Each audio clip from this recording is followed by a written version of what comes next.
चलिए शुरू करते हैं 17th बीपीएससी के लिए प्रैक्टिस सीरीज। मेरा नाम है प्रीति और स्वागत है आपका प्रीति पीसीएस में।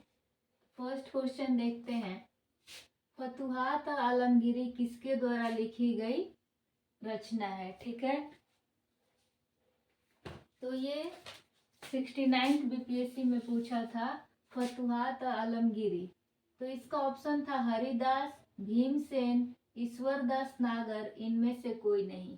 तो इसका सही आंसर है हरिदास नागर। ठीक, ये फतुहात आलमगीरी ये तो हो गया। और इसी से रिलेटेड एक और बुक है फतवा आलमगीरी। ये दोनों पुस्तक अलग अलग है।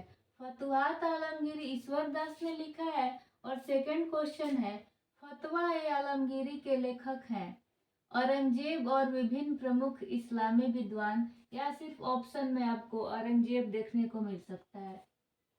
काफिलुर रहमान निशात, जयपुर डायलॉग्स। तो इसका सही आंसर होगा औरंगजेब। फतवा आलमगीरी के लेखक है औरंगजेब। फतुहात आलमगीरी के लेखक हैं ईश्वरदास नागर, जो कि 69th बीपीएससी में पूछ रखा है। और हम यहाँ पे वही प्रैक्टिस सेट करेंगे जो भी प्रश्न जिस तरह से 69th में पूछा गया है। 2-3 हम स्टेटमेंट वाला लेंगे और कुछ सिंपल वाला लेंगे जैसे हमेशा पूछता है। तो अब ये न्यूज़ में था 2021 में ही। क्यों भाई फतवा आलमगीरी? क्योंकि औरंगजेब इसके लेखक और काफिलुर रहमान निशात इसने उर्दू में अनुवाद किया इस पुस्तक का फतवा आलमगीरी का, और जयपुर डायलॉग्स ने इसका हिंदी में ट्रांसलेशन किया है, इसलिए ये न्यूज़ में था और ये बुक इम्पोर्टेंट हो जाता है। अब देखते हैं तीसरा क्वेश्चन। बौद्ध धर्म के बारे में निम्न में से कौन सा कथन असत्य है? जहाँ भी आपको क्वेश्चन में देखने को मिले कौन सा कथन गलत है या असत्य है, तो सबसे पहले आप उसको गोला कर लेंगे कि ये असत्य पूछ रहा है। अब स्टेटमेंट पढ़ते हैं। संपूर्ण विश्व में लगभग 2 अरब लोग बौद्ध हैं। क्या ये कथन ठीक है? सेकंड पढ़ते हैं। आदि गुरु अलार कलाम बुद्ध के समकालीन थे। तीसरा स्टेटमेंट है यह दुनिया का चौथा सबसे बड़ा धर्म है, यानी बौद्ध धर्म दुनिया का चौथा सबसे बड़ा धर्म है। और चौथा ऑप्शन है इनमें से कोई नहीं, यानी इनमें से कोई भी नहीं असत्य है और ये सारे कथन सत्य है। तो चलिए देखते हैं। तो सम ऑप्शन है केवल 1, केवल 2 और 3, केवल 4, 1, 2 और 3। तो इसका सही आंसर होगा केवल 4। अब यहाँ पे याद करते जाइएगा। बौद्ध धर्म से तो हमने बहुत सारा चीज याद कर लिया है कि इनका बचपन का नाम, इनकी पत्नी का नाम, माता का नाम, पिता का नाम, कब महापरिनिर्वाण हुआ, कब महाभिनिष्क्रमण हुआ, किसको क्या कहते हैं, सब लोग पढ़ता है। अब हम इस स्टेटमेंट में भी कुछ चीज याद करके यहाँ से जाएंगे। तो संपूर्ण विश्व में लगभग 2 अरब लोग बौद्ध हैं, ये कथन एकदम सही है। आदि गुरु अलार कलाम बुद्ध के समकालीन थे, ये भी ठीक है। यह दुनिया का चौथा सबसे बड़ा धर्म है, ये भी ठीक है। तो बचा क्या? इनमें से कोई नहीं, यानी इनमें से कोई भी कथन असत्य नहीं है। तो इसका उत्तर हो जाएगा केवल 4, क्योंकि ये सारे कथन सत्य है और पूछ रहा है कौन सा कथन असत्य है, इसलिए इसका आंसर होगा इनमें से कोई नहीं। अब आते हैं चौथे प्रश्न पर। और ये प्रश्न मैंने कहाँ से उठाया है? ये यूपीएससी का PYQ है। ठीक है, जब वो 2006 में, 5 में, 9 में, 11 में जब यूपीएससी ने पूछा है तो वहां से मैंने ये प्रश्न उठाए, ताकि कहीं से भी बीपीएससी पूछ ले तो हमारा प्रश्न एक भी गलत ना हो और हम इस बार एग्जाम को क्रैक कर लें। तो चलिए देखते हैं। तक्षशिला का प्राचीन शहर निम्न में से किसके बीच अवस्थित था? ऑप्शन है झेलम और चिनाब नदी। तो हमें क्या देखने को मिल रहा है कि ये नदी का नाम है। क्या तक्षशिला जो है वो झेलम और चिनाब नदी के बीच में अवस्थित था? सिंधु और झेलम के बीच अवस्थित था? चिनाब और रावी के बीच था? यह रावी और ब्यास के बीच था? तो इसका सही उत्तर होगा सिंधु और झेलम। तक्षशिला जो है वो सिंधु और झेलम के बीच में अवस्थित था। ठीक है। इलाहाबाद स्तंभ शिलालेख किससे संबंधित है? अब इलाहाबाद स्तंभ शिलालेख किससे संबंधित है? महापद्मनंद से, समुद्रगुप्त से, चंद्रगुप्त मौर्य से, अशोक से। तो इसका सही उत्तर होगा समुद्रगुप्त। इलाहाबाद स्तंभ शिलालेख किससे संबंधित है? तो समुद्रगुप्त से संबंधित है। अब आते हैं अपने छठे प्रश्न पर। और सीरीज कैसे चलेगा? एक सीरीज में सिर्फ हिस्ट्री से रिलेटेड सारे यूपीएससी के पीवाईक्यू रहेंगे, यूपीपीएससी के पीवाईक्यू रहेंगे, और कुछ ये किसी का पीवाईक्यू नहीं है और ये भी किसी का पीवाईक्यू नहीं है। तो हम क्या करेंगे, कुछ क्वेश्चन अपने से सेट करेंगे और कुछ हम यूपीपीएससी हो, एमपीपीएससी हो, जितने तरह के हिस्ट्री में प्रश्न पूछे हो, क्योंकि मैक्सिमम करेंट अफेयर्स हम ठीक कर जाते हैं, ज्योग्राफी भी ठीक कर जाते हैं। और इस बार का जो क्वेश्चन था 69th बीपीएससी का, उसमें करेंट अफेयर्स और इकोनॉमिक्स का जो सेक्शन था और कुछ पॉलिटी के क्वेश्चन वही स्टेटमेंट वाइज था।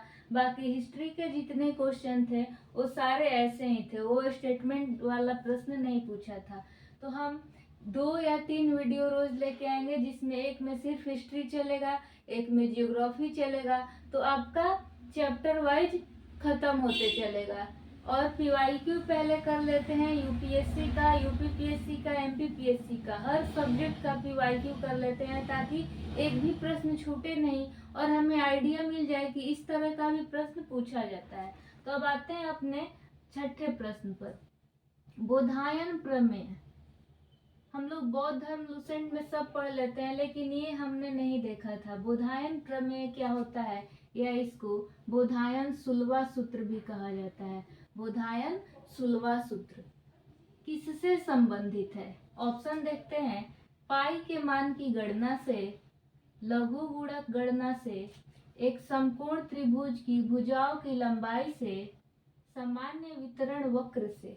तो इसका सही उत्तर होगा एक समकोण त्रिभुज की भुजाओं की लंबाई से। बोधायन प्रमेय या बोधायन सुलवा सूत्र किससे संबंधित है? तो एक समकोण त्रिभुज की भुजाओं की लंबाई से, यानी एक समकोण त्रिभुज है तो इनकी भुजाओं की लंबाई से, समकोण यानी 90 डिग्री का एंगल, त्रिभुज की भुजाओं की लंबाई से इसका संबंध है। बोधायन सुलवा सूत्र या बोधायन प्रमेय।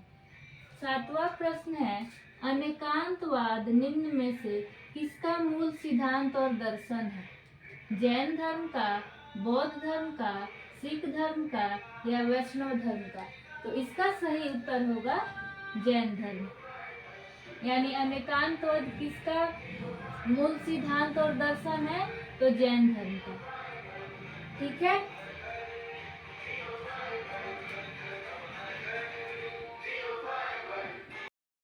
आते हैं अपने अगले प्रश्न पे। 8वां प्रश्न है हमारा, प्राचीन भारत में गुप्त काल के गुफा चित्रों के 2 ज्ञात उदाहरण है। ठीक है, यानी प्राचीन भारत में गुप्त काल के गुफा चित्र जो होते थे उनका 2 ज्ञात उदाहरण है, यानी उनको ढूंढ लिया गया है, वो ज्ञात हो चुका है। इनमें से एक है अजंता की गुफाओं की पेंटिंग, और गुप्त चित्रों का अन्य जीवित उदाहरण कहाँ पर है? तो ऑप्शन है बाघ की गुफा में, एलोरा की गुफा में, लोमस ऋषि गुफा में, नासिक गुफा में। तो इसका सही उत्तर होगा बाघ की गुफा में। तो हमें क्या याद हुआ? प्राचीन भारत में गुप्त काल की जो गुफा चित्र है, एक है अजंता की गुफा चित्र और दूसरा है बाघ की गुफा चित्र। तो दो हमें गुफा चित्र याद हो गया। किससे संबंधित? तो गुप्त काल के गुफा चित्र से संबंधित। आते हैं अगले प्रश्न पे।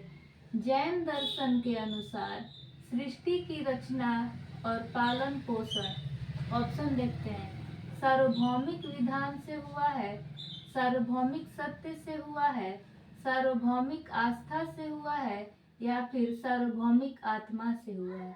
यानी जैन दर्शन, ये जैन फिलॉसफी जो है वो कहता है कि सृष्टि की रचना और पालन पोषण विधान से हुआ है, कि सत्य से हुआ है, या आस्था से हुआ है, या आत्मा से हुआ है। तो इसका सही उत्तर होगा सत्य से हुआ है, सार्वभौमिक सत्य से हुआ है। 10वां प्रश्न है हमारा, नागर, द्रविड़ और वेसर ये तीनों क्या है? ऑप्शन देखते हैं। भारतीय उपमहाद्वीप के 3 प्रमुख नस्लीय समूह हैं। ये हमारा नस्ल है भारतीय उपमहाद्वीप का। या फिर 3 मुख्य भाषाई विभाजन है जिनमें भारत की भाषाओं को वर्गीकृत किया जा सकता है। या फिर भारतीय मंदिर वास्तुकला की 3 प्रमुख शैलियाँ हैं। या फिर जो अपने मंदिर का आर्किटेक्चर होता है उसका एक स्टाइल है, जैसे Nagara style, Dravidian style, Vesara style. ये 3 मंदिरों की शैली है जिसमें मंदिर अलग अलग स्टाइल में बनाया जाता है। या फिर भारत में प्रचलित 3 प्रमुख संगीत घरानों को हाथ की मुद्रा है, यानी जो हाथ की मुद्राएं होती हैं संगीत घरानों में, अलग अलग मुद्रा को अलग अलग नाम से जाना जाता है। क्या ये मुद्रा का नाम है या अलग अलग मंदिरों की शैलियाँ हैं, वास्तुकला की शैली है, या भाषा का विभाजन है, या नस्लीय समूह है? तो इसका सही उत्तर होगा भारतीय मंदिर वास्तुकला की 3 प्रमुख शैलियाँ हैं, यानी ये तीनों स्टाइल है। इन तीनों स्टाइल में मंदिर की वास्तुकला यानी आर्किटेक्चर का निर्माण किया जाता है, नागर, द्रविड़ और वेसर। याद रखिएगा। अगला प्रश्न है, 11वां प्रश्न है हमारा, भारतीय वैदिक आर्यों का धर्म मुख्य रूप से था, यानी जो वैदिक आर्य थे वो मुख्य रूप से उनका धर्म था, भक्ति था, मूर्ति पूजा और यज्ञ था, या प्रकृति की पूजा और यज्ञ था, या प्रकृति की पूजा और भक्ति था? तो इसका सही उत्तर होगा प्रकृति की पूजा और यज्ञ। प्रश्न दोबारा पढ़ते हैं। प्रारंभिक वैदिक आर्यों का धर्म मुख्य रूप से क्या था? तो इसका सही उत्तर होगा प्रकृति की पूजा और यज्ञ। ये आपको याद करते जाना है और हिस्ट्री से रिलेटेड डेली प्रैक्टिस सेट आएगा, ज्योग्राफी से रिलेटेड आएगा और पॉलिटी से रिलेटेड आएगा। और सैटरडे संडे को अपना सिर्फ बिहार स्पेशल आएगा। सैटरडे संडे बिहार स्पेशल यानी मंडे टू फ्राइडे आपका हिस्ट्री, जियोग्राफी और पॉलिटी, और आपका सैटरडे और संडे आएगा बिहार स्पेशल। ठीक है। अब 12वां प्रश्न देखते हैं। मंगनियार नामक लोगों का एक समुदाय किसके लिए प्रसिद्ध है? ये यूपीएससी का पूछा हुआ प्रश्न है। 2011 में भी पूछा है और 1995 में भी पूछा है। तो इसको देखते हैं। मंगनियार नामक लोगों का एक समुदाय किसके लिए प्रसिद्ध है? उत्तर पूर्वी भारत में मार्शल आर्ट के लिए, उत्तर पश्चिम भारत में संगीत परंपरा के लिए, दक्षिण भारत में शास्त्रीय गायन संगीत के लिए, मध्य भारत में पियत्रा ड्यूरा परंपरा के लिए। तो इसका सही उत्तर देख लेते हैं। एक बार देख लेते हैं। मैं बिल्कुल भी गलती नहीं करना चाहती हूँ।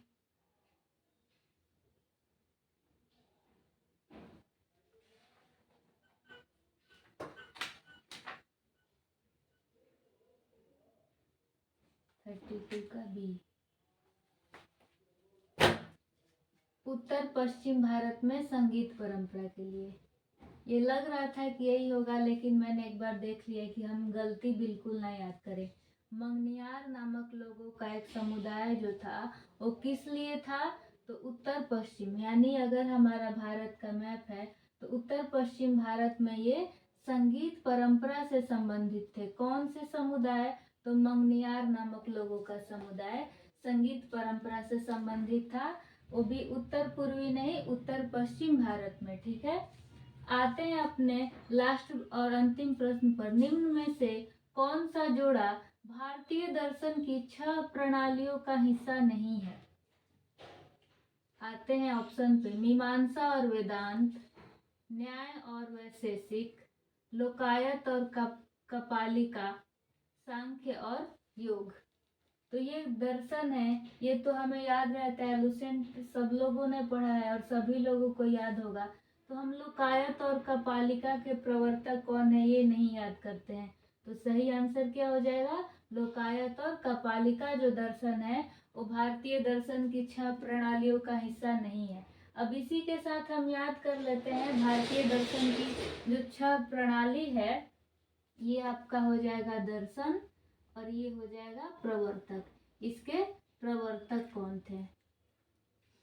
तो पूर्व, ये जो मीमांसा दे रखा है और वेदांत, तो मीमांसा में दो, एक पूर्व मीमांसा जिसके प्रवर्तक जैमिनी थे, उत्तर मीमांसा जिसके प्रवर्तक बदरायन थे, और न्याय मीमांसा के प्रवर्तक गौतम, वैशेषिक के प्रवर्तक कणाद या उलुक, सांख्य के प्रवर्तक कपिल और योग के प्रवर्तक पतंजलि। ठीक है, तो ये हमारा टोटल आज 13 प्रश्न, जिसमें हमने ये सारा याद कर लिया। एक बार दोबारा से देख लेते हैं। गुप्त कला के गुफा चित्रों में एक ज्ञात है आपकी अजंता की गुफा चित्र, और दूसरा हो गया बाघ की गुफा।